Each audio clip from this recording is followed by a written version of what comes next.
It's Tanny Bridge Malone back with another YouTube video. So I know this is a later video. It has rained a lot today, but I don't know, man, if my lens needs cleaned on my phone or what. But anyway, it's kind of blurry looking.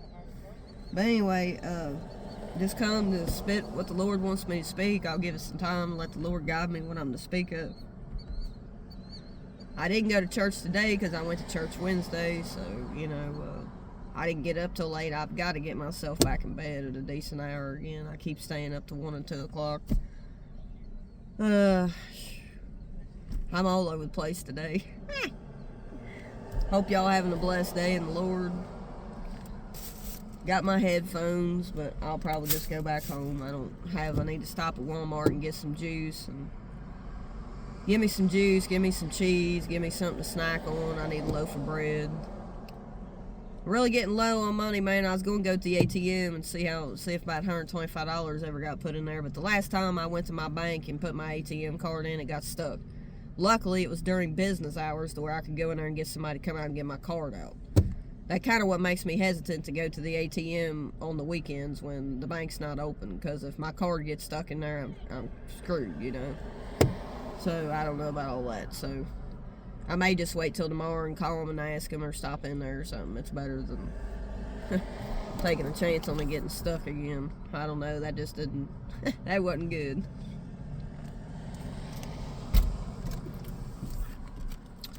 And I'm waiting for my $125 to go back in there for that outfit that I got, because I'm down to about $130 in there. Oh, I don't know. I'm tired. I'm tired. I've slept 10 or 11 hours.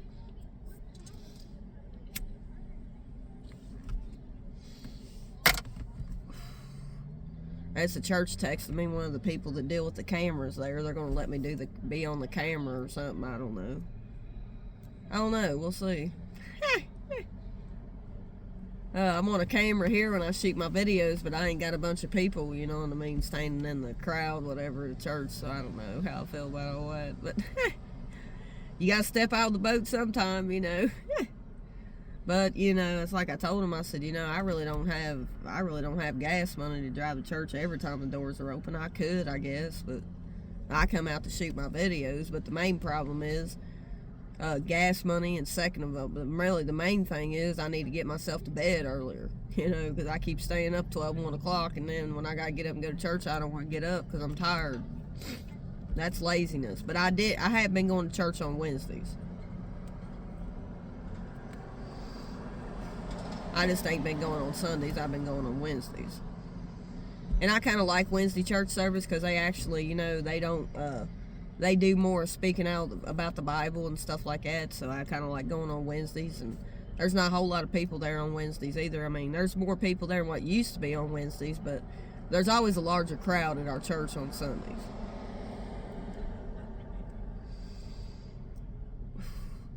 I did get my short-term disability approved, which I've told you all that on other videos, so I'll be glad when I get one of them checks. I don't know how long it's going to be. Tired. I don't know if they're going to send the checks in the mail or if they're going to direct deposit them, and I don't know if they got that information in my direct deposit. I'm not working at that job anymore, so I don't know if I need to call them and set up direct deposit so they can deposit the money or what.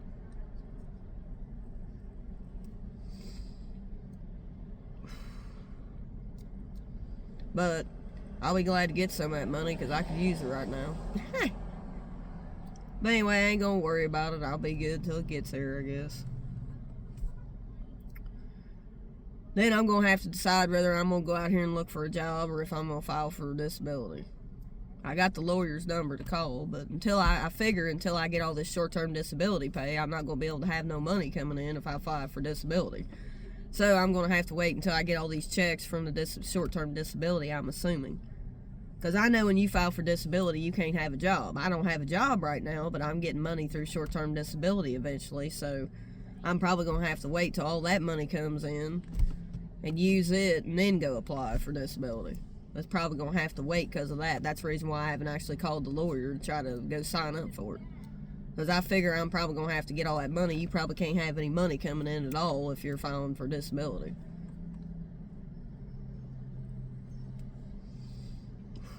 And I don't know all the ins and outs, but I know that, you know, you can't have a job.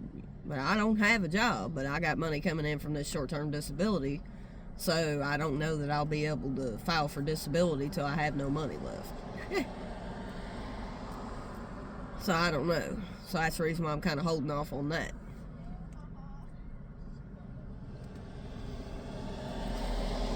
And then in between times, you know, you know, I just have to do with what money I got till I get me a check. That's all I know. And I don't even know how much it'll be when I do get it.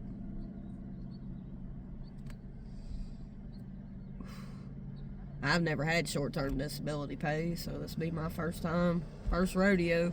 I'm gonna smoke my cigarette, give time for the Holy Spirit to move. I don't know what I ate last night, but I made me a fruit drink, basically. I put some Greek yogurt, peanut butter, I put a slice of banana up in it, and I put some milk in it, and I put a few strawberries in it, and mixed it up in my blender. And I drank that last night, plus I ate a little bit more yogurt, and then I got up this morning and my mom fixed eggs, bacon, and toast, so I ate that. But my stomach has been messed up ever since I ate that. I've had gas, my stomach, I don't know. Shoot. I hadn't ate bacon in a long time, so I don't know.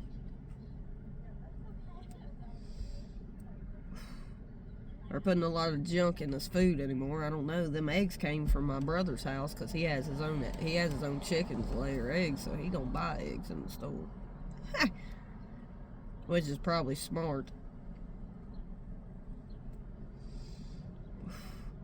But it seems like when I eat eggs, it tears my stomach up. I don't know why, but... Oh, shoot. Man, I'm lazy today. Well, it used to be the car wash used to let you get free, sweep your car out for free. Now they're starting to charge people. If you don't get a car wash, you can't use the sweepers they have to sweep your car out. It used to be free.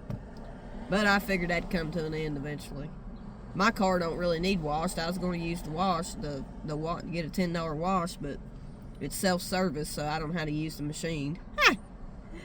I know, dumb, right? But I don't know how to use the machine, so I just had to back out there, and somebody was behind me, and I had to back out so I could get out.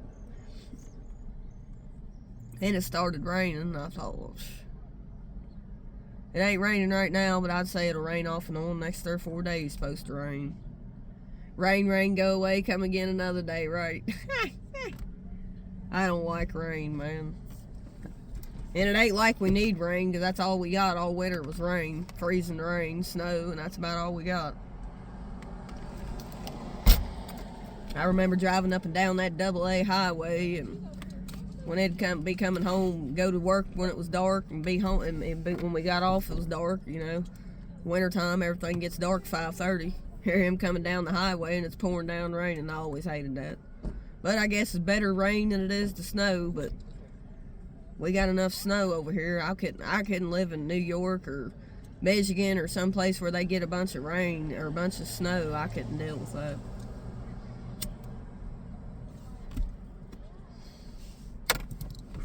Shoot. Oh. I did get some of these shoes cleared out of the back of my truck because I donated about 3 pairs of them 2 or 3 days ago. I got rid of them. I wasn't wearing them. Somebody needed them, you know, so it is what it is.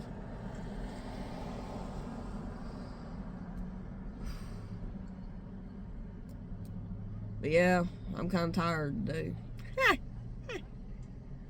I'm a little lazy today, I know. I don't know. If you're anything like me, when it rains, it makes me lazy. It makes me not want to do much. But I'm going to have to go in Walmart and get me some juice and get me some cheese and get me something to eat. At least my mom did fix some breakfast this morning. I usually don't get up to fix breakfast. I mean, ever since I've been off work, I ain't been getting up to like 1 or 2 o'clock in the day.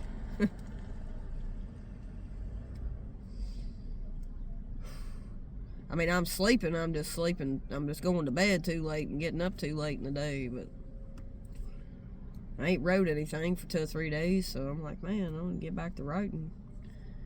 I guess whenever it comes, you know. Yeah.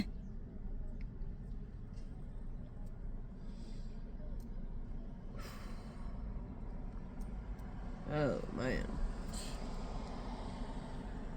Oh, it is a beautiful day, though, even though it is rainy off and on. It's still a beautiful day. God woke us up to see another day. Be thankful, Lord, that you woke up to see another day. That's a blessing. Just wish this gas on my stomach go away. Drinking this coffee, probably because I'm dehydrated. I ain't drinking enough water, probably. I got to get some water from the store because we're completely out of water. We don't have none, and I don't like drinking the water out of the faucet. Yeah, look out for that water in your faucet. I don't know, man, because I know when I was working and I came home one night to take a shower or take a bath, whatever, and the water, when I ran it, it smelled like bleach. I ain't never... That was just weird. I thought, it smells like bleach in the water. I ain't drinking the water here. I don't know. I ain't had that happen for a while now, but there was a few nights I was like, man, come home, take a bath, and the water smelled like bleach. I'm not playing with you either. That was crazy.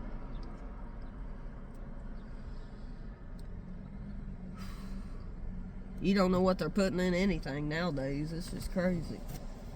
It really is. You just don't know what they're putting in the foods or anything else that upsets your stomach.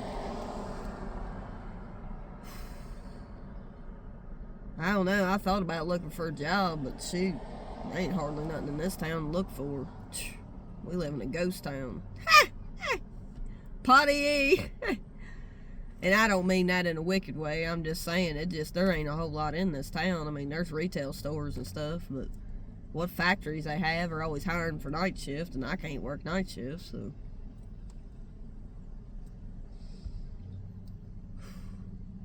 You got to advance, and I'll tell you the businesses they've took out of this town in the last couple of months. Big Lots went out.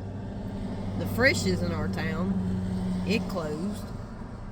And then a Family Dollar store closed. And then there was a,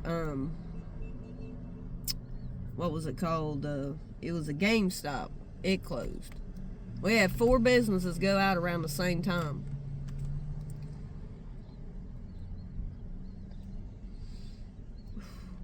Now, I tell you, we got a Shoe Sensation, we got a Hibbett Sports, we got a Ross, we got a Marshalls, we got a Five Below that came in not too long ago. We got a Hobby Lobby, a Dunham Sports, a Kroger's, a Walmart. We have a Burger King, a McDonald's. We have an Applebee's. We have a Taco Bell. We have a Lee's Recipe. We have a lot of restaurants, you know what I mean? That's just naming a few of them. That ain't all of them. I'm trying to think about the other restaurant.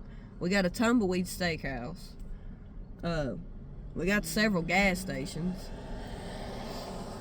We got a Dollar Tree.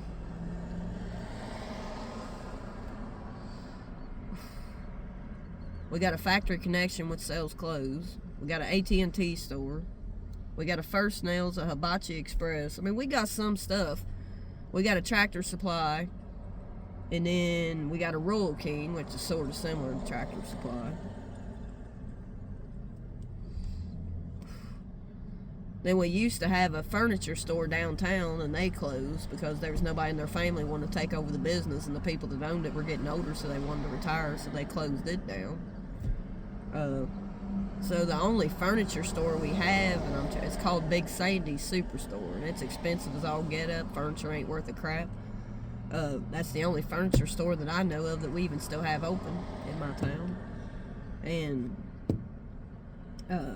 you know, we have an Arby's, we have a Wendy's, we have a Hardee's, you know, but we got all these restaurants, but not enough factories. And then the one factory in our town called Mitsubishi, it's closing down. We have a Green Tokai Stobers, we have a Pepsi place that packs Pepsi Pop and all that, I guess. And we have an EnviroFlight, which is like, they make dog food there. And we have a factory called PPI, but I don't know what PPI does, but I know that EnviroFlight is a place where they have bugs in there. Because they make dog food and other stuff. So I've applied at that place before and got an interview a couple times, but never got a job.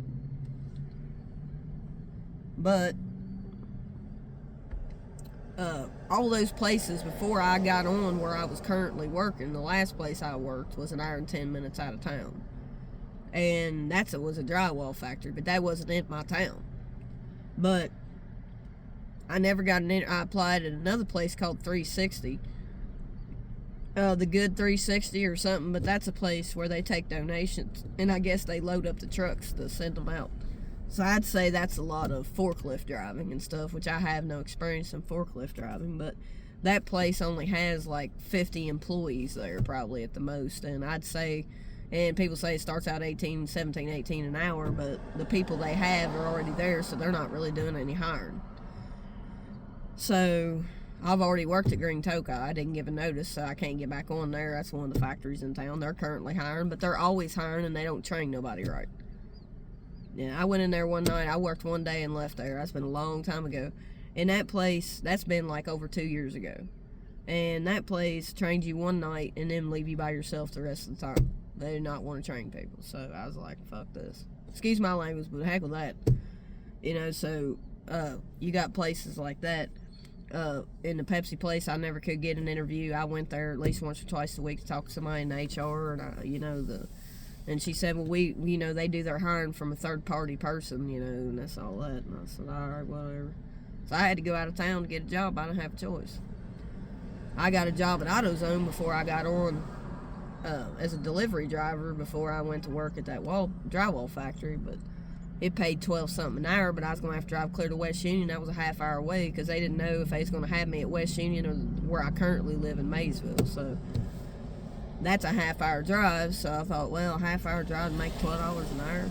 But there's a lot of places to pick from to apply for work, but a lot of places in this town that's willing to hire people are only looking for people part-time.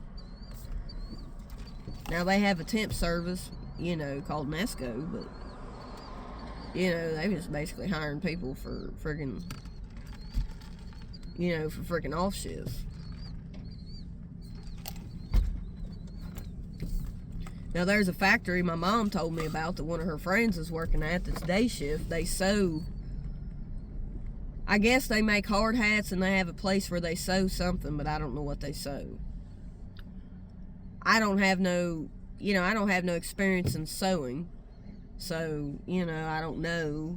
Said it wasn't a bunch of no heavy lifting. You just sat in a chair and sewed. But I don't know about wanting to sit all day. But that pays $17.50 an hour. But that's as far of a drive as where I was driving for $21.50 an hour. Of course, it offers benefits. But it's strictly day shift. They work 4 10s. Mom said they work 4 10s Monday through Thursday. And you're off Friday, Saturday, and Sunday. Which that's a prospect. But I don't want to sew because I ain't no good at sewing.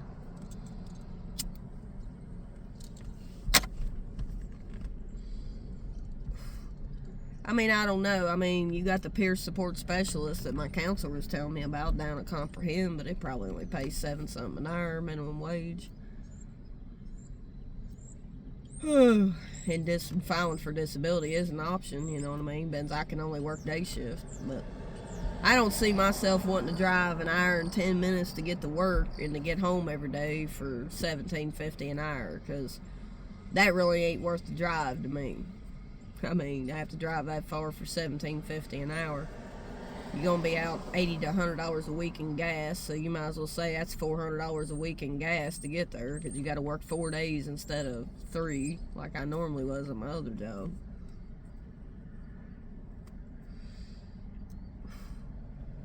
It's called Ballards or something, I don't know. But either or, it's possible that I could go to work there. But my thing is, I don't want to drive that far for $17.50 an hour.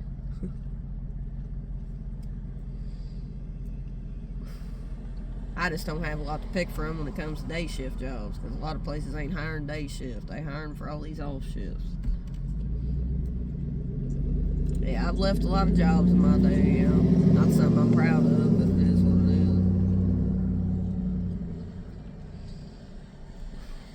I worked at Walmart way back when I was pregnant with my son. I was like 20, probably 21, because I was past 6 or 7 months pregnant when I went to work there. And I worked there in the deli. And they actually did a drug test on you, did a pee test, and they came back I was pregnant. I was like, well, I know I'm pregnant. I said, but they said, well, the only open we have is in the deli. And when I was pregnant, I was sick a lot. You know, I couldn't keep a cracker down. I threw up all day long. It was crazy. And they hired me, but I didn't last 2 or 3 weeks. They were training me on day shift and going to put me on nights, working 2 to 10. And this one girl came on second shift one day, and I was waiting on a customer, and it was Angus roast beef is what I was fixing to slice, and I was getting in the freezer to get it. I had throw up in my mouth. I couldn't even talk. I couldn't even talk because I had throw up in my mouth, and I signaled to the lady that was behind me to let her know. I said, I got to go to the bathroom, and she told me to go on. When I came back, the second shift lady came on the line, or came in the deli, and she cussed me plumb out. She said, you can't just walk out of here like that. I said, woman, I had throw up in my mouth. I'm pregnant. You know. I said, fuck her. I said, the hell with this shit. I walked out. I left. I thought, damn. Because this was the person I was going to have to work with, because I was fixing to go to second shift. Matter of fact, it might have been the next day I was supposed to go to the night shift, and that's who I was going to be working with. And I thought, they ain't no hell away, fire or brimstone, I'm going to work with this lady.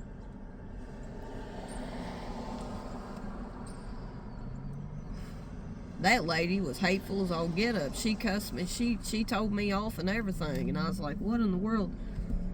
I mean, you know, she got the awfulest attitude. She said, you can't just leave a customer like that. I said, I'm pregnant. I had throw up in my mouth. What did you want me to do? Throw up on the food?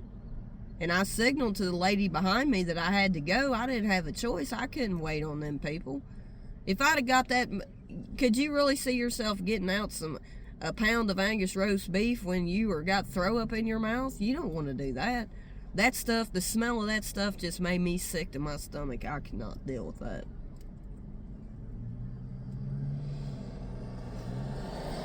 And my mom told me, she said, well, you should have went up there and said if they'd let you been a cashier. I said, Mom, they didn't have no other openings when they hired me. This was the only position they had.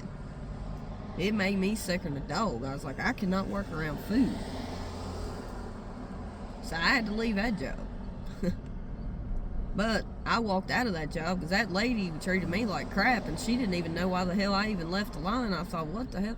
Why the hell I even left? I had to go to the bathroom. I was sick. I had throw up in my mouth. There ain't no way I could have got that out there and cut that for that customer.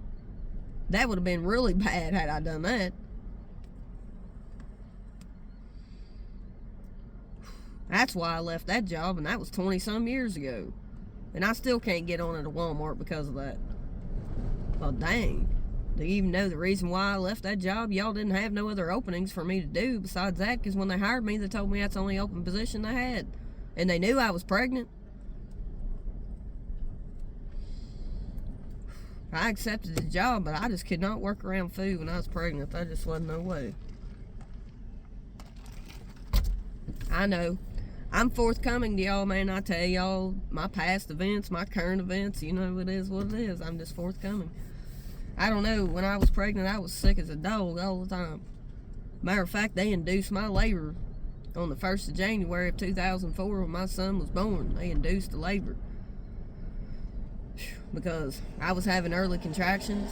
That wasn't when I was due, but they said I wasn't gaining no weight, and they didn't think the baby was going to weigh nothing. He weighed 6 pounds and 2 ounces. Sean weighed 6 pounds and 2 ounces. They couldn't believe it because I only weighed 115 pounds 2 weeks from being due to have my child. I still had about 2 or 3 weeks left before he was due. He wasn't due till the 19th. And they induced my labor because they said, you know, we want to get that baby out of there because you're not really gaining a lot of weight or nothing. And they was afraid he wasn't going to weigh much. I was surprised he weighed 6 pounds and 2 ounces, but he did. I was healthy as a horse, but I just could not keep nothing down. I was sick. But I was never so glad to have him. Man, I'm telling you, because I was sick the whole 9 months I was pregnant. I mean, it was unbearable.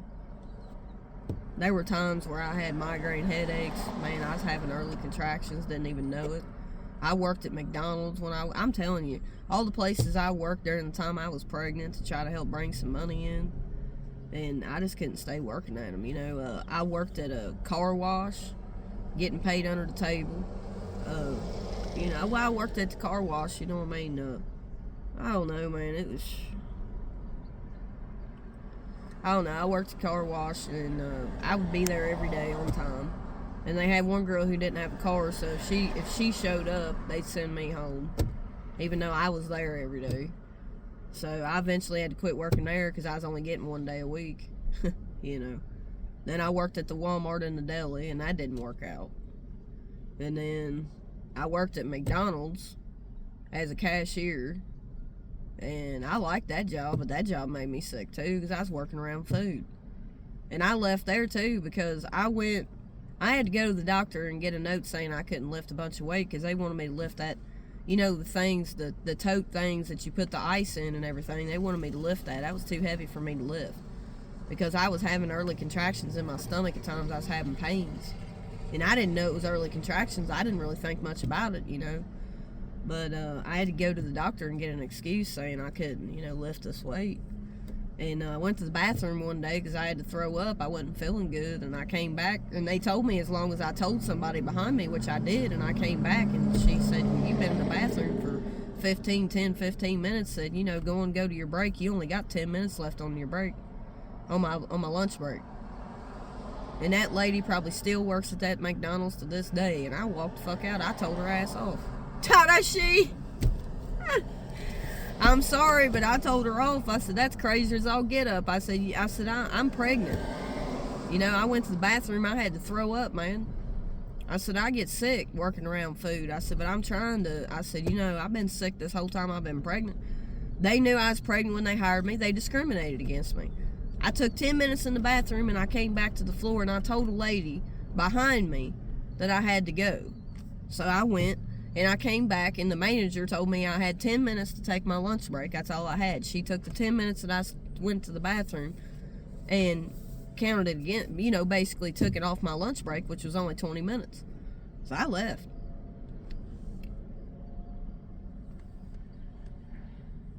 So yeah, I don't know, man. It is what it is. Man. I don't know. I'm just tired today. I don't know. I mean, it just, when I sit and think about some of the places I left, I had a legit reason to leave. I mean, you going to take 10 minutes off. It seemed like everywhere I went, people discriminated against me because I was pregnant, basically. It was discrimination, any way you want to look at it. People just yelling, screaming, and hollering at you, taking minutes off your breaks and everything else. That's crazy. So I just said, the heck with it. And I just left. I said, I'm fixing to have this baby. I ain't going to be working here anyway. Especially these crazy-ass shifts they have me working. Excuse my language, but it just made me mad, considering that, I was trying to get out here and work, but it was hard for me to do it when I was pregnant. I mean, they literally took 10 minutes off my lunch. The manager did. I just told her off. I mean, I'm sorry, but I was in my younger years. Oh, but yeah, I just said heck with that. And I had to leave the car wash because they wasn't giving me no hours, So I said, well, heck with it.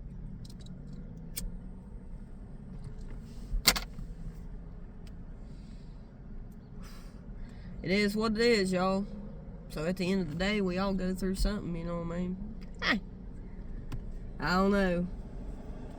It is what it is. Now I'm sitting here with mental health care issues, and that kind of prevents me from applying for a lot of jobs, and my lower back issues, so it is what it is, I guess.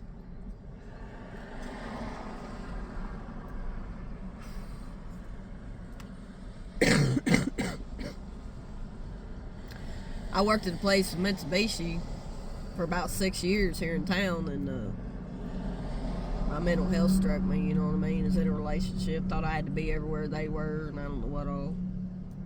I don't know, my stomach don't feel good at all. I think I'm about ready to go home.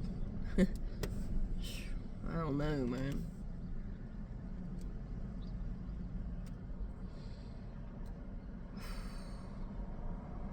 It's that time of the month, so TMI, I know, but any of my ladies out there, y'all know. I don't like only thing bad about being a girl that time of the month. My gosh. I think that's why I'm so tired.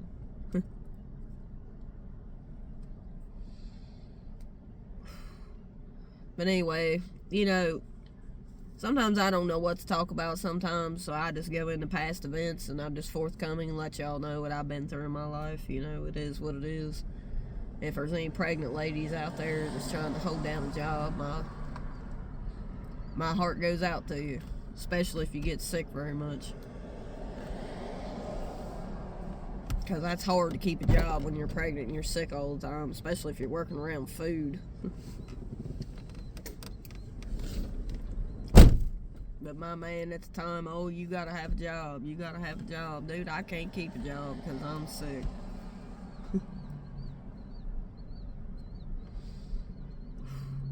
I remember one day we was out roaming around, me and him was, and, you know, he was always into fixing up cars and selling tools and all this stuff, and we was I think we was driving a Suburban.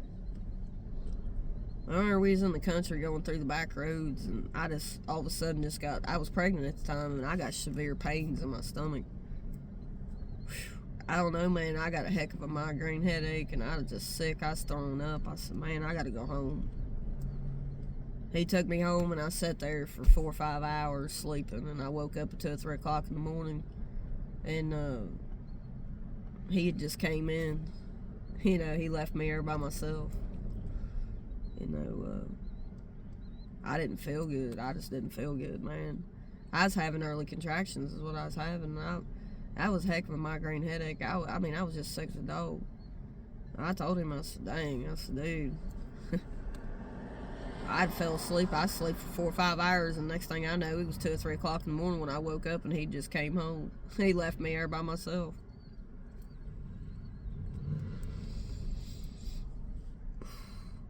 Yeah, I don't know how lonely it was being with these people I've been with in my past, and I don't try to live in my past, but I didn't get treated right.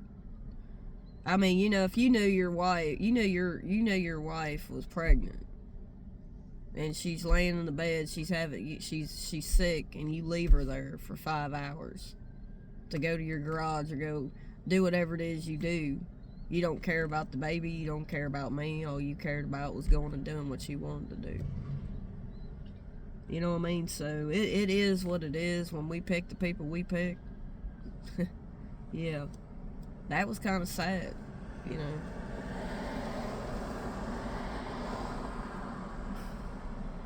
And I've been married twice in my life, picking toxic men, people who didn't care about me. Man didn't care about his child. He didn't even care about the fact that I was sick. He just left me lay there for 5 hours. Didn't check on me or nothing until he decided to come home.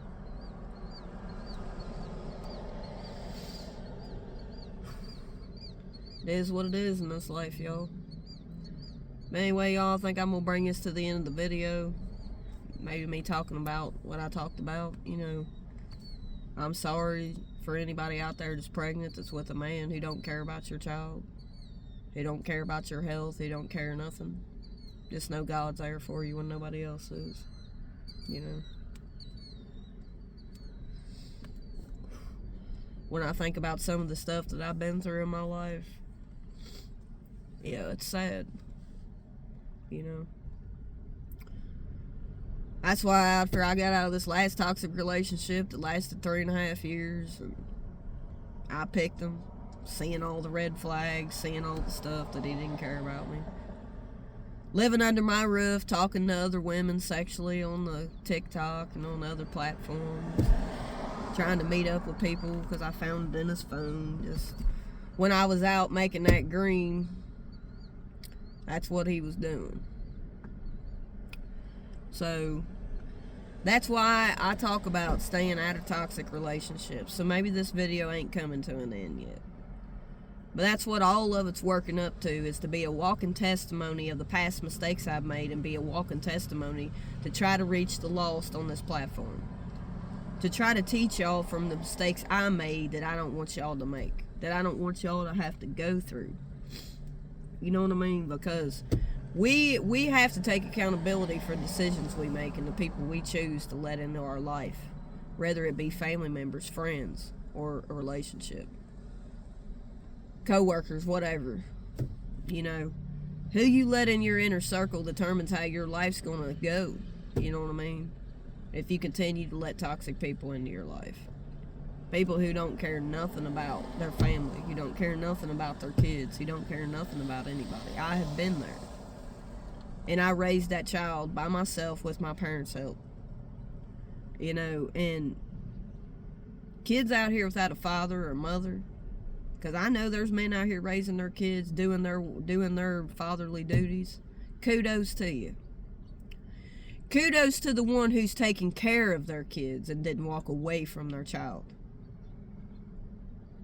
You know, and I can always speak of something I've been through in my life to be forthcoming.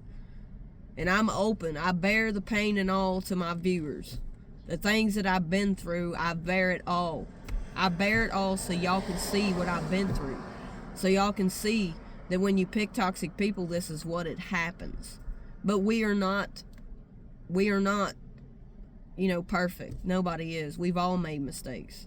And that I don't point the finger for you to blame, you know what I mean? Because we do make choices in our lives, but we don't want to bask in them. But I've learned a lot from the mistakes I've made in my life. And it is really hard to raise a child by yourself. It's hard. It's hard when the father's not present. But guess what? We got a greater Father in the sky. He's present. Teach your kids of Jesus. I brought my kid up in church. I brought my kid up and taught him of the Lord. And he is a saved soul. Does he go to church right now? No. He's 21 years old. He just now started getting weekends off where he works. And I asked him to go to church with me, and he said that he might next Sunday. So he's 21. He make his own choices, you know what I mean? But he is saved.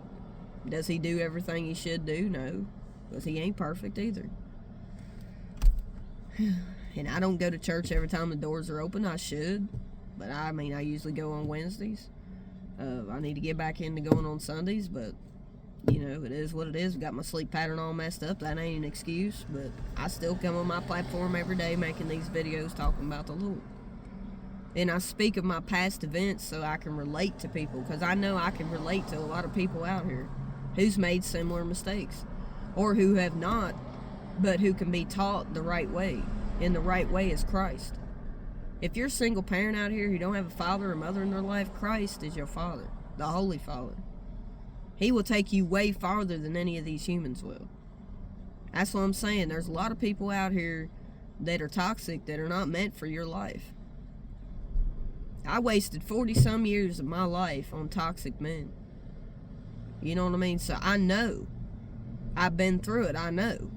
I've not been in no physically abusive ones, but there may be a few circumstances that could be considered physical abuse. One time, I don't even remember what the argument was even over. I don't even remember it, but my son was young. He probably wasn't even a year old. He wasn't even a year old. Well, I left my son's father when he was 10 months old. We got in an argument. I can't even remember what it was about. It's been so many years ago. And I took his keys to his truck because he wanted to leave, and I didn't want him to leave. And I should have gave him the keys. I should have gave them to him. But I wanted us to work our problems out. But when I was younger, I was young, man. I was still young. I was still learning. And I wouldn't give him his keys. And I finally gave him his keys. He slammed my freaking shin. I had the car door open and I wouldn't let it close because I didn't want him to leave. Well, he slammed the car door on my shin. This is the first marriage I was in. And this is my son's father, which I'm not going to disclose his name. And there was one time before we got married, we'd been together for maybe a month or so, and he was worried about this ex-girlfriend he had.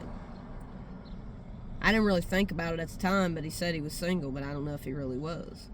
Because she came to the house she was coming down to his place where he worked and was threatening to take all these pills in a bag she brought down and was ready to kill herself. And I don't know if they had been together when he got with me. I don't know. You know, there was a lot of red flags that I should have left that person alone. But I had a child by him, and I love my son. And I don't regret having my son. But one day, he was like, well, why? We was going down the road, and she worked at this certain factory here in town, and we went down the road. He said, I wonder if she's still working third shift or what shift. And I was like, why are you worried about what she's doing? You're with me. He took the whole rear view mirror off the truck he had. And I don't remember, it was an older truck, probably a 90-some model truck. He took the whole rear view mirror that's in your car, and he threw it down, and he hit me in the shin. And he took his fist and hit the windshield and cracked the windshield in his truck. Just because I said, why are you worried about what she's doing? You're with me.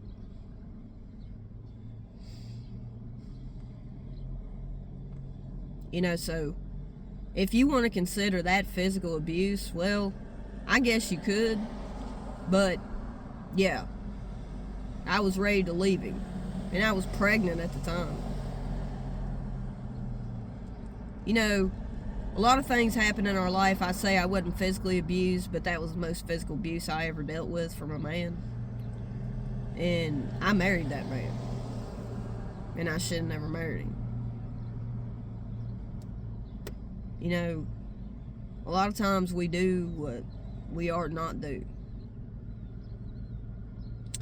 We argued a lot because he didn't want to spend any time with his son. You know, I remember when my son had an ear infection. He suffered from ear infections many a times.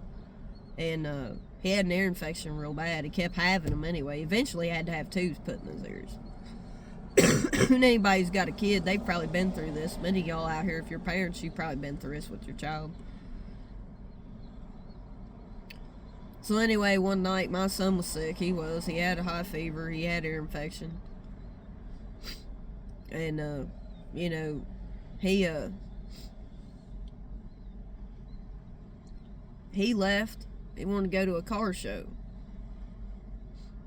Instead of being with his son, he'd rather go out and leave. You know, it was really, there's no way to explain a deadbeat father for real. And I'm not speaking to old people, because old people ain't that way, but you know, it just, you know, it is what it is, y'all. I mean, you know, and then my second marriage, I mean, he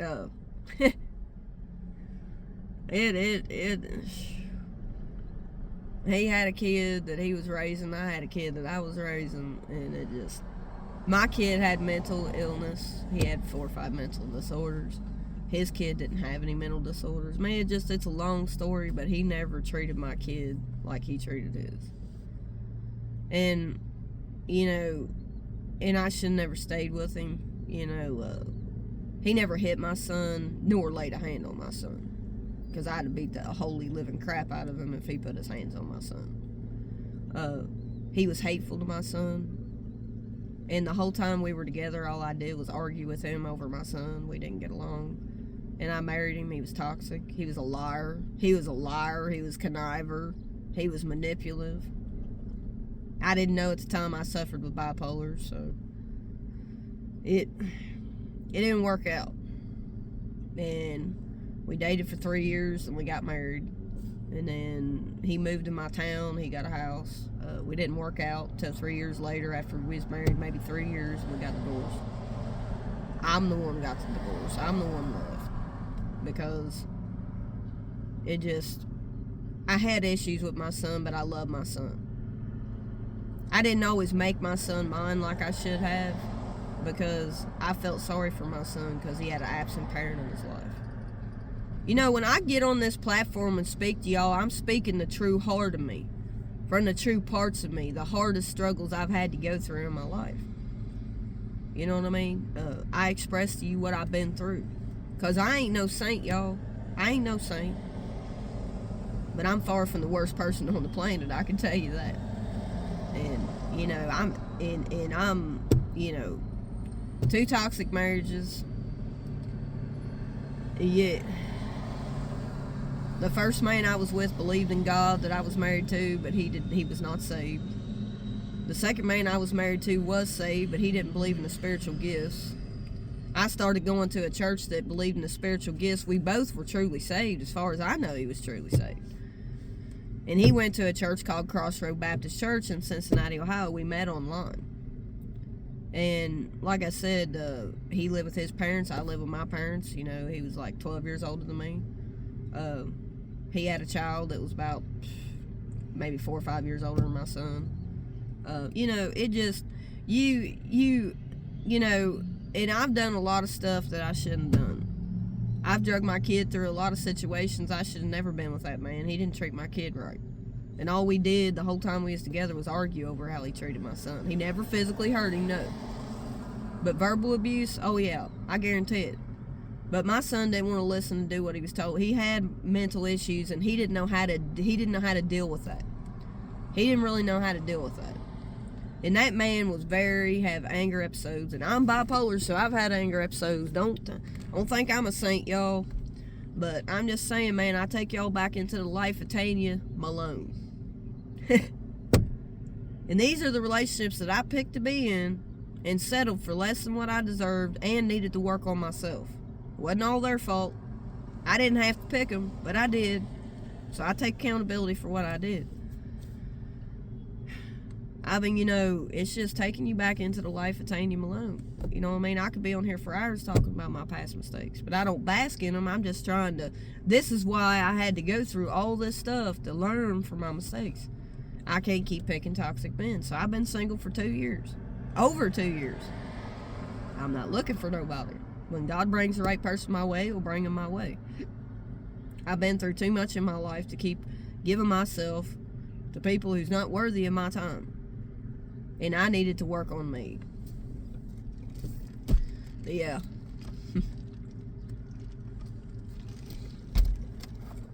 I've done some really stupid stuff in my life. I have. Trust me. Y'all ain't the only ones.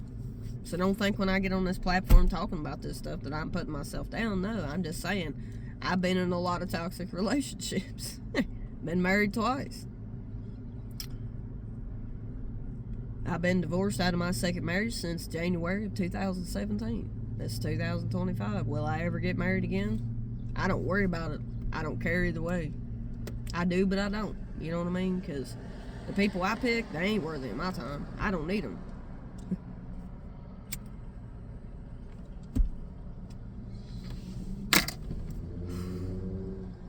I mean, and when I've dealt with a lot.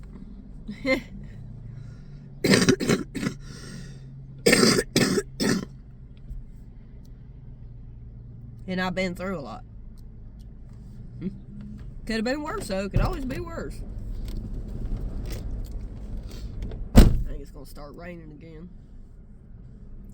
Sorry, y'all. I know I make my videos long, you know what I mean? But it is what it is. But I'm just saying, this is part of what I've been through. And that's why after I got out of this last toxic relationship I was with him for 3.5 years, I let him move into he was married.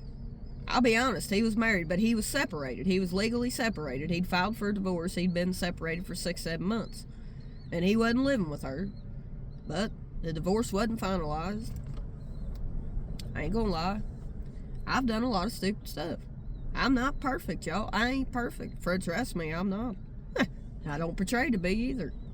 But he wasn't in the marriage. You know, he was still married, though. Either or. I should never even got involved. I've been through a lot. And I'm not going to go into all the stuff that he did, but he didn't never do me right. But I knew that from the get-go, that he wasn't going to. So that's my fault. I got to take accountability. You know what I mean?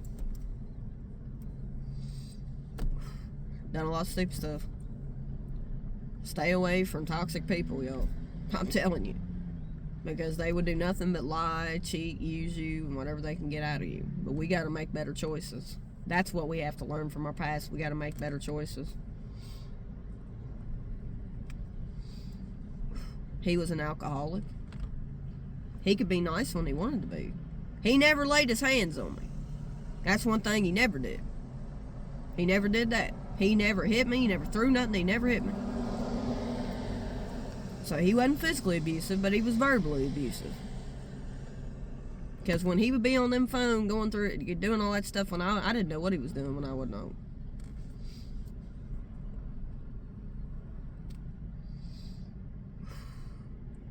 It just goes to show you that, you know, basically he just used me for a place to live until he got his house back in his divorce once it was finalized. He lived with me for 2 years before he got his divorce finalized. Because she wanted $20,000 in divorce. And he didn't want to give it to her. Well, she had a better lawyer than him, so I told him, I said, you need to go on and get your divorce. I said, if you want to keep your house, whatever you... And he kept leading me on to believe he was going to rent the house out because his house was paid for. But Benzie was going through a divorce and he bought that house while they were married. He had to give her, if he sold the house, if they were going to sell the house, he'd have had to split the money half and half with her. That's how that rolls. You know what I mean?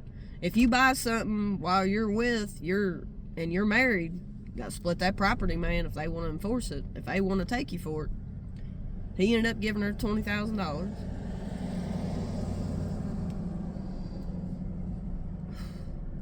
I mean,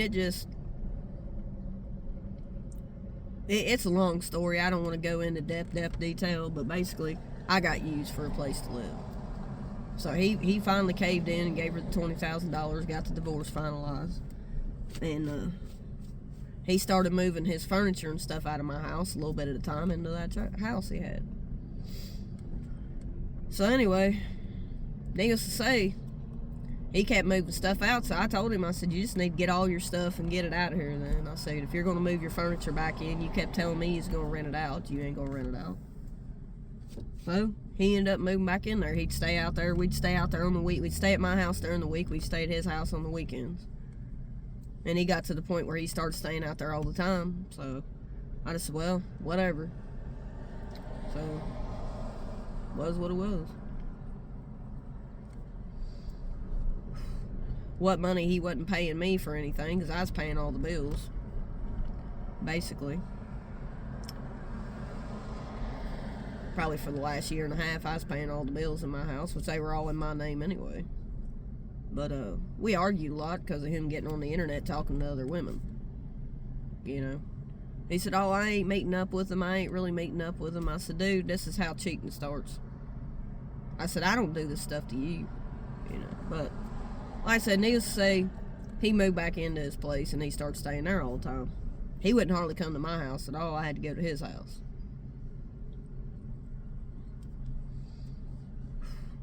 He was a narcissist. He was a liar. He was a conniver. He was a porn addict. I would come home and find porn on my channel, on my TV when I'd come home. If I had to work a weekend and he was off because he was on a different line. We worked at the same place, but he worked on a different line, so his hours were different than mine. As far as, like, working overtime or something, his line was off, my line had to work the weekend. I come home and there'd be porn on the television. And I ain't talking about a woman and a man. I'm talking about a man and a man and a woman and a woman. I'm talking about stuff on my channel, on my TV, that I just could not believe that somebody was straight would be watching. It was just pretty, I mean, it was just crazy. So, you know, I'm thinking, I turned that stuff off. I woke him up. I said, well, you got this on my channel, on my TV. I said, you're sitting here watching this type of stuff? Wow. And it was really, I mean, especially because it wasn't even a woman and a man. It was a freaking woman and a woman and a freaking man and a, I mean, you know, I'm thinking to myself, dude, you must be out of your mind. You must be corrupted in the mind by the devil done got your mind and got it all twisted up. And I ain't saying that to try, I ain't saying this stuff to offend nobody, but it was wild. It was crazy. I turned that stuff off. I said, how in the world? I did. He's like, well, I didn't turn that channel on. I said, yeah, I bet you didn't.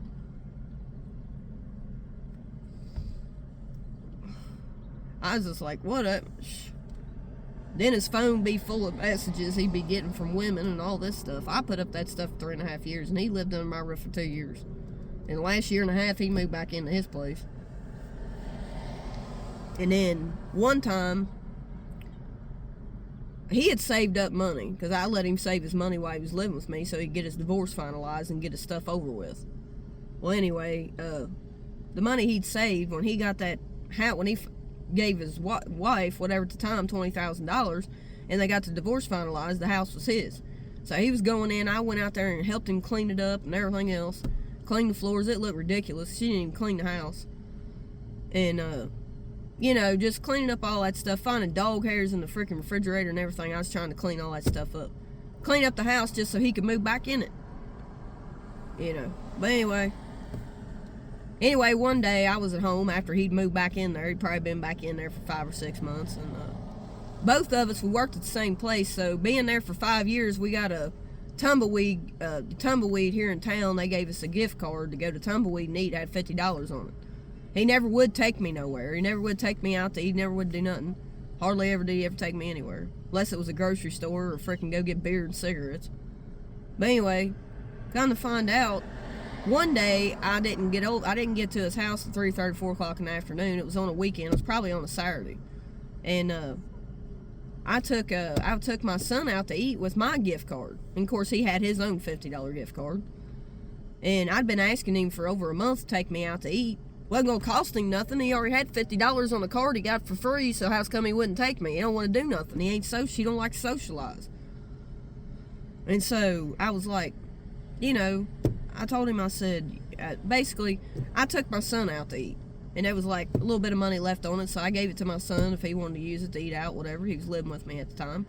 So I asked him if he wanted to go out to eat. So I took him out to eat. I thought, well, he ain't going to take me. You know, my own boyfriend ain't going to take me out to eat. So I'm going to ask my son if he wants to go out to eat. I'll take my card and we'll go eat.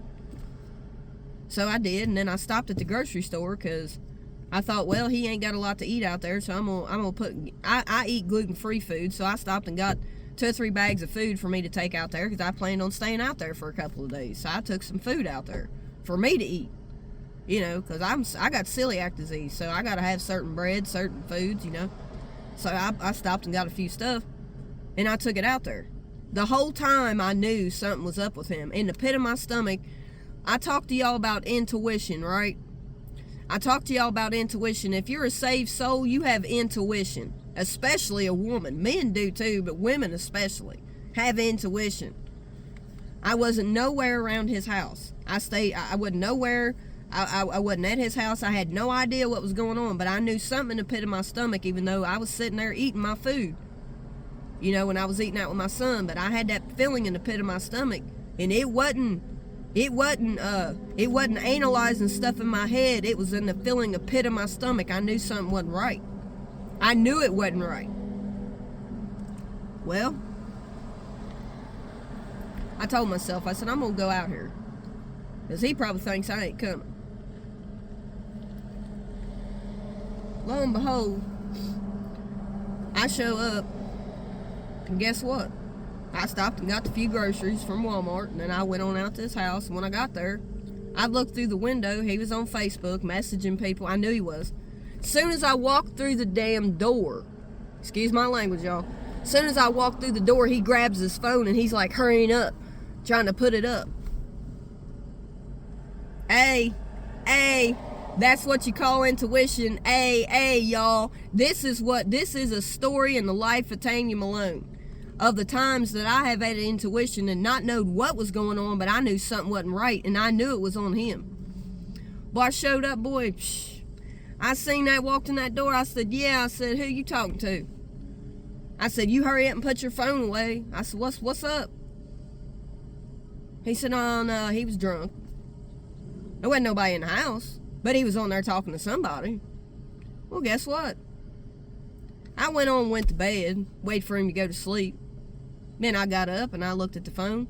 He was talking crap about me to other girls, putting me down. I don't know what all, I can't remember what all he said, but he was talking sexual stuff to 2 or 3 different women. He was asking one woman where this one woman was, and I can't remember her name, but she said, she sent him a message back. She said, why are you wondering about where this woman is? Because you got a woman, don't you? He said, well, it don't matter. I'm telling y'all, I put up with a narcissist for 3.5 years. And I'm telling you, whether he ever physically cheated on me, I don't know. I wouldn't put it past him.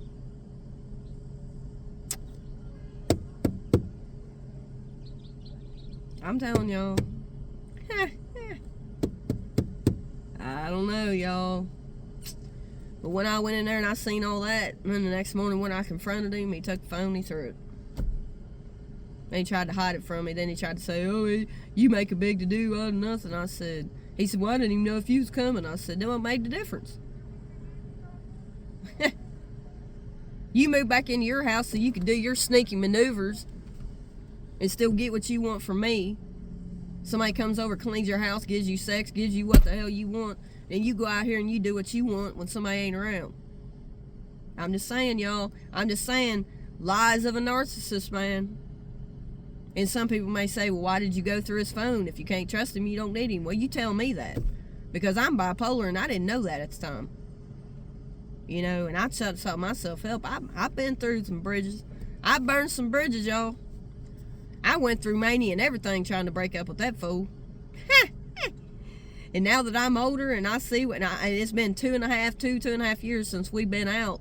And, you know, since we've been apart. And I look back now and I look how stupid I was. You know, I've been in some real toxic relationships, for real. Yeah. And then the one time, this was the last person I was with. That's why I'm still single. I don't even want to deal with anybody right now. I'm trying to heal from that. And I don't love him no more, but I'm just telling y'all, I've been through some stuff. You know, and there's probably people out there been through a lot worse. He tried to throw it all off on me. Had to turn the tables around on me and try to make it my fault because I wasn't there when he wanted me to be there.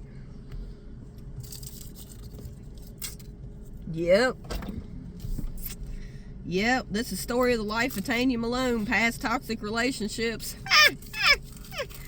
You felt like you was home alone with no one to call on the phone, even though I was... I'm telling y'all. I mean, so, you know, it's something else. I mean, because I didn't trust him, and why would I want to be with him? That'd be the question most people would ask me. Why would you put up with something like that? Why would you do that? Why would you let somebody use you like that? You know, but there's many of people in my same boat that have went through similar situations. I'm sure there is. Trust me, honey, you ain't the only one that made some dumb decisions. I did too. You know, that's the reason why I tell my viewers, if you've ever been, don't invite toxic people into your life. This is where it gets you. You know, especially if you suffer with a mental illness. Because these people telling you they love you, if they're toxic, you need to leave them. And it ain't so easy to leave them. Especially when you suffer with low self-esteem, man. I'm telling you. It was hard for me to leave that relationship. It really was. It was.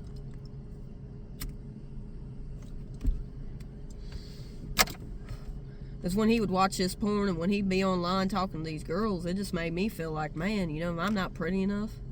That's what I thought. I thought, am I not pretty enough that you have to do all this?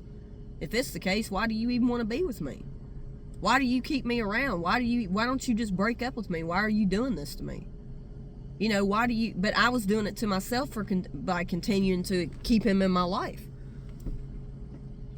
I was letting a man dictate my life. I based my whole world around this man who wasn't worth a shit. No lit. I had to kick him to the curb, man. It took me 3.5 years to try to let that relationship go. It was so hard for me to do. And when I finally got diagnosed with bipolar and I actually sought myself help through a counselor, she told me, she said, you're looking for morals, values, and integrity is what you're looking for in a relationship. She said, from what you have told me and the kind of person that you are, she said, this man here has none of those characteristics of his personality. He has none of those. She said, you cannot create morals, values, and integrity in somebody. They either have it or they don't. If they don't have the traits, they're never going to be who you need them to be. And she told me, she said, people with bipolar are prone to picking toxic relationships. This is why I sit on this platform and talk about toxic relationships, because I've been in them. I know. And I picked them. So I have to take accountability for the people I picked and work on myself before I get out here and date again. And to be honest, I'm scared to death to date again because I don't want to pick another bad relationship. So I'm leaving it in the Lord's hands, believing that He will guide somebody my way when the time is right. Because it's not good to be in toxic relationships. Not at all. And if you have a mental illness, it definitely is not. Even the normalized person, which I don't know anybody normal in life, we all got our issues. But I'm just saying, God tried to guide me out of that relationship so many times. I prayed one time, and it was a year before I actually finally... This was a year before I broke up with my last boyfriend I had. And there was a man that lived in my trailer court. And I had prayed, man. I had been separated from him for 8 or 9 days. I was like, man, I told him, I said, I need a break. I said, because this relationship is just not going the way I want it to go. I said, it's just not. I said, you know, I try to have conversations with you and try to get you to realize what you're doing that's upsetting me, and you continually do the same thing over and over again. I said, I'm getting tired of having these same conversations. I said, we can be friends, but you can't be friends with somebody you love. Or maybe it's just somebody you think you love. But one thing I will say is, I took that time to get away from him. That's when I had sought myself through a counselor, and I prayed to God, man, in those 2 weeks that I was by myself. I prayed to the Lord, man, is this the man I'm to be with? Because he is dragging me through the mud. Within a half hour of praying for that, there was an older man that lived down in the trailer, hadn't lived there but a couple of years, and he showed up. And he said, what's your name? I said, Tanya. He said, you know, he said, that man that keeps coming in and out of your house, that left your house, that only comes over here when he wants to. She said, does he come over here and see you like he ought to? I said, no. I said, half the time he don't even show up. He said, that man ain't the right man for you. He said, that man is not right for you. He's not doing you right. You tell me if that wasn't guided by the Lord. He was a believer of God. He didn't speak in tongues, but he was a believer of God. That man showed up at my house, and he had never, ever stopped to talk to me. I didn't even know his name. I didn't even know who lived in that trailer. But I know they hadn't lived there very long. But what I'm telling you is, y'all think God don't work in mysterious ways, but I believe God sent me my way to tell me to stay away from him. You know what I did? I went back to that freaking relationship for another year before I finally left for good. When God shows you a sign, the only reason I'm telling y'all that was a sign from God for me to leave that relationship. I really believe it was. Looking back on it, I really believe it was. I wrote about it in one of the beats that I listened to while I was separated from him for 10 days. It was hard for me to leave him because I suffered with bipolar.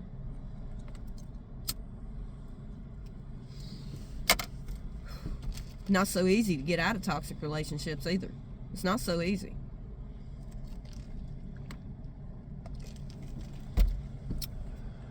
I'm just telling you, there were many a times God guided me in my stomach, in the pit of my stomach, and guided other people to guide me away from this person, and I kept going back. And when you do that, you block God's blessings for your life. You're blocking your blessings. You're going down a path God don't want you to go down. You all, when I get on here and talk to you all about toxic relationships, this is the life of Tanya Malone. In the past life of Tanya Malone. Into my past. Things I've dealt with. That's why I talk about you staying out of toxic relationships. I'm telling you. I've picked some doozies, honey. So don't think y'all the only ones. If there's anybody out there that's been through a similar situation, or it could have been worse, who knows? I don't know. But one thing I do know is that I don't want no more toxic people in my life. I'm good by myself. Working on me.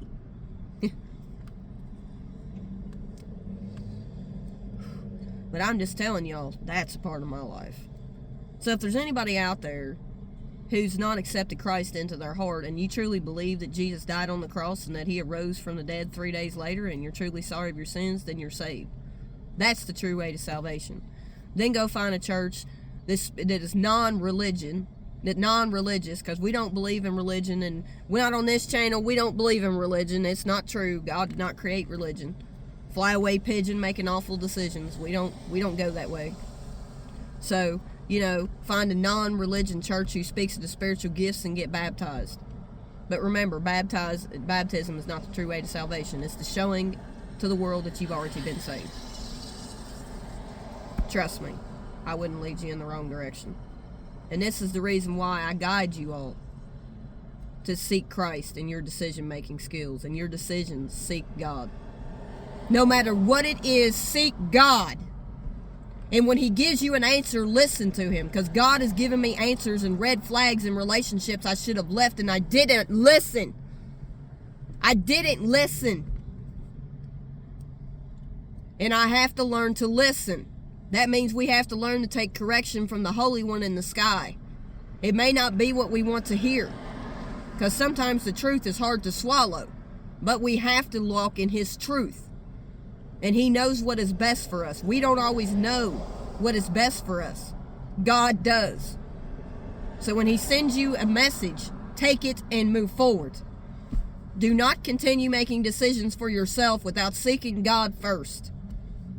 This is the lesson. And Christ is the blessing. Peace, love, and y'all be blessed.